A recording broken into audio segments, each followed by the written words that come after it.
Hello and welcome back to Friends Across the Nation. Thank you for coming and joining us today. You're never going to guess who I got with me today. Again, across the nation. Tammy Marasia, all the way from Denver. Welcome, Tammy. Thank you for being on Friends Across the Nation. Thank you, Tammy Noll. Welcome from Denver, Colorado. As you all can tell, we know each other. Just to give you a little bit of background from what I can remember, and then I'll let Tammy share. We actually met the year that Kay Merg was the chair of the Ambassador Committee. And wow, did we hit it off. Talk about TNT Dynamite. I don't know who was bouncing the hardest around the convention center that time, but we had a fabulous time serving under Kay Merg. And just, you know, as what Women's Council does best, our relationship just bonded immediately. And we have kept in touch at least once a week since that day, you know, gone to conventions together. But that's what I remember. Tammy, what do you remember about how we met? I remember how cute you sound with your little accent. And I was like, oh, I want me some more of that. It's that little blonde cutie over there. And sincere, right? You know, we're running around being ambassadors for Women's Council. And, you know, you got this sign behind you that says inspire. Yeah. My gosh, you are a package of inspire, let me tell you. So I just had to cling to someone like you, like-minded folk. It was a fabulous year. And then we ended up having the opportunity of serving as regional vice presidents for Women's Council together. Fabulous time together, you know, during COVID. I mean, who would have thought? So we went from thinking we were all going to be together to having to do caucuses via Zoom. And it took a collaborative effort from all of the RVPs. And if I didn't tell you then, I'll tell you now. Honored to serve with you. You've done a fabulous job as a regional vice president. And we, of course, just continue to grow in our relationship. And I have you on today because, man, I heard, you know, you're in Georgia, but I hear some things all the way in. I mean, you're in Denver, excuse me, and I'm in Georgia, but I've heard some things, you know, through the grapevine. And I've heard that you started your own brokerage. Can you share with me a little bit about this brokerage and what's the name of the brokerage?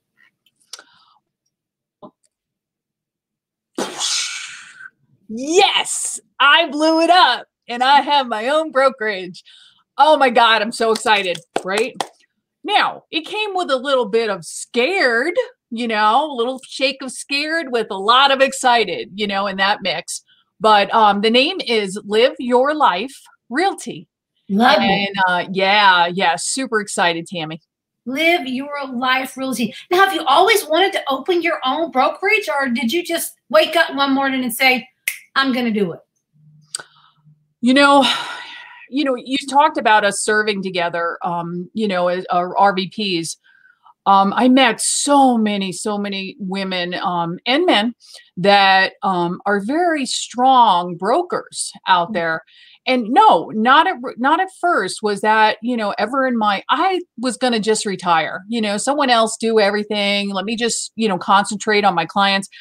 But COVID hit and I saw you know, all these people like excel tremendously, grow, you know, we had to grow, we had to pivot. And man, so did I, you know, with a lot of help from my friends. Okay. So I saw women opening and men opening brokerages during COVID. And I was like, wow. I mean, you want to talk about taking a leap of faith. And, you know, the time, we had so much more time to think about what was important to us. And all I kept hearing is live your life. Live your life. That's all I kept hearing.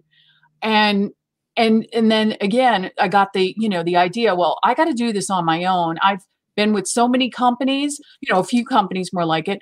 And I learned some great things from them, but with my collaboration, with, you know, my peers that I, you know, trust and admire, they helped me. And I just kept hearing, do it on your own, which I hadn't heard for like 16 years. I heard it during COVID, do it on your own. That is awesome. And you're so right. One thing that we did have during COVID was that downtime. Maybe we needed that reset for just a minute in our businesses, because you had an opportunity to relook at your business plan, because obviously your business model changed, your business plan changed. I mean, we were essential workers here in Georgia. That didn't come right away, but when it did, we were right back out to business. A little bit different, you know, how we do the market now. However, we went right back out. Some states could not reopen. Some to this day are still not able to go out and do what they do as a profession. So they've had to learn to regroup. So I'm so glad that you took that leap of faith. Because live your life, if I'd have heard that, I would have been, okay, time to retire. I'm headed down to the beach. I got you. I got the message, you know, but your message was live your life your way and do your brokerage your way. Now, what is the vision for this new brokerage, and what makes you stand out from all the other brokerages? You know, I've been doing this for years, but it really came up. I noticed that the way that I interact with my clients, like, I don't ask them about 2 bedrooms and 1 bath. I ask them, how is their life? Where do they like to go? Are they hikers? Do they spend their time at home? How am I always, striving to do better by listening to my clients and again, about their life. And so as I noticed, again, this evolved, that's the type of, broker I am. And I noticed that other agents would probably be this type of mindset also, because I had people coming to me saying, wow, Tammy, you're pretty good, at what you do, and they were lifting me up. And so I figured, you know what, let's share this with more clients on how we do that, to really listen, to them, strive to be better. And then in turn, lift my realtor pals up. Because I'm a teacher, I thankfully, enjoy it. I love helping others. So it's a natural marriage for me. And then, with my clients and other realtor pals. That's awesome. So I heard something really special about your meetings. How do you conduct your business meetings? Because let me tell you, when we have a business meeting, we all get into the same room, and we have our computers up and we're looking at the podium.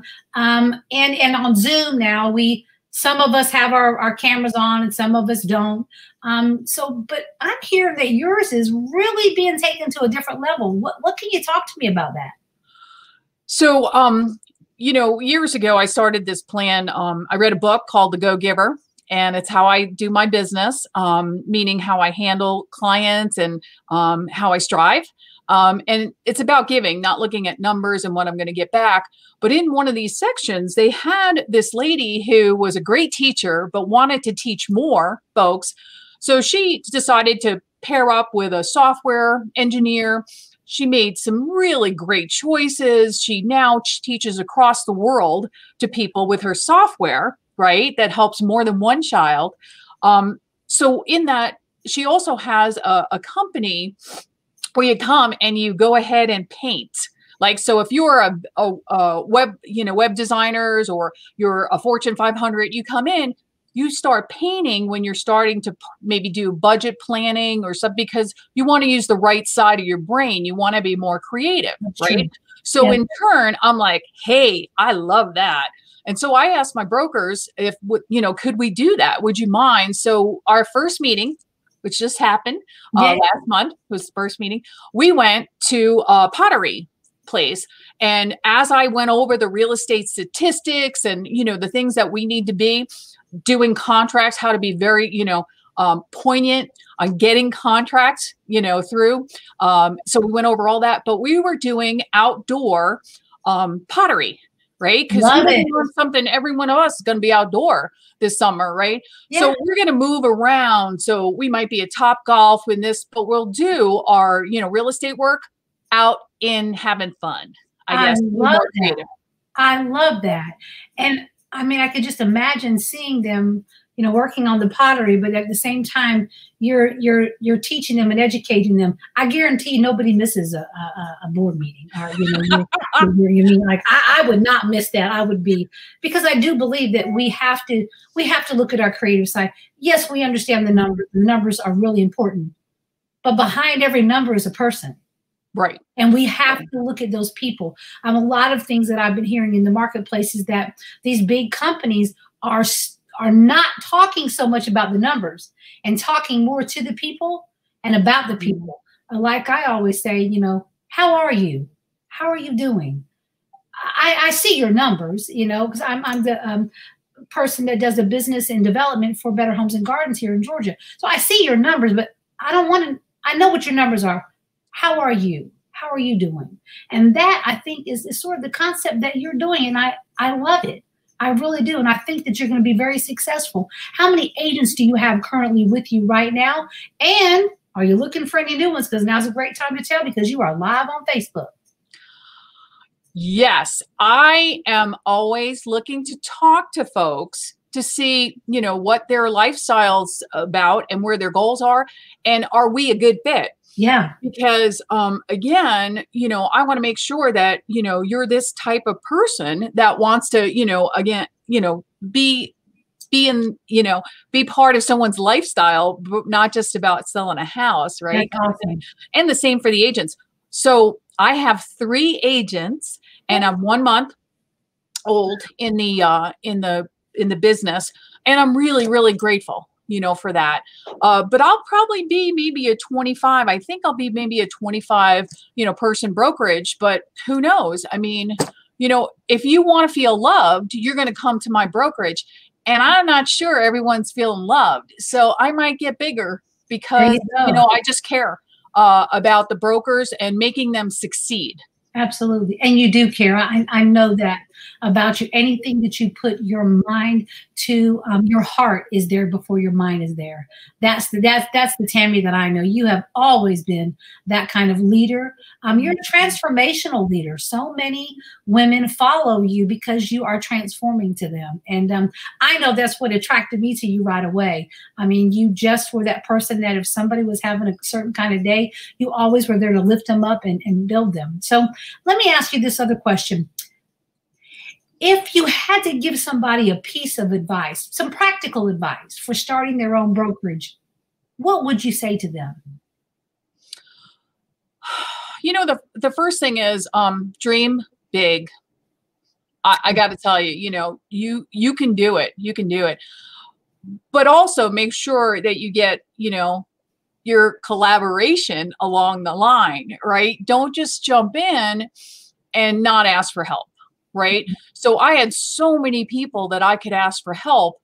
A good real estate attorney, a must, right? Yeah. A good bookkeeper, a must, right? Now, I know you can do certain things, but again, if you're going to focus on something that's, different, and, you have to spend a lot of time on nurturing that. Just like when I started real estate, in 17 years ago, I had to be really focused on that. So just bring in your partnerships, and then make sure that you're getting maybe a coach, to do that. But number one, call me. I'll help you. There you go. Free advice. That's what you love about Women's Council. So going into the Women's Council, because obviously this is Friends Across the Nation, and it's my Women's Council Friends Across the Nation and business associates and partners. Would you say that your time in Women's Council and being a part of Women's Council has led you to this point today? Because obviously we are known for building leaders. We're known for people stepping out and going into that next leadership journey. Would you say that Women's Council had some things to do with this new venture for you? No, they had nothing to do with it. That's good. We're about to disconnect this broadcast. Total fib. No, I got to tell you, man, I have been, thankfully, a self-motivated chica, right, man? Yeah. I can get stuff done, but when you do it all on your own, you really can only get to a ceiling, right? It's really hard to break through that ceiling. And, lucky enough, I had a title rep tell me about, you know, for 3 years, get to this women's council, get to it. And the minute I walked in, I mean, I really felt the love. I felt giving. I felt the laughter and hope where I fit in. Now, I'm hoping that you fit in too, that you can grow. If it's just going to be, you know, the fiercest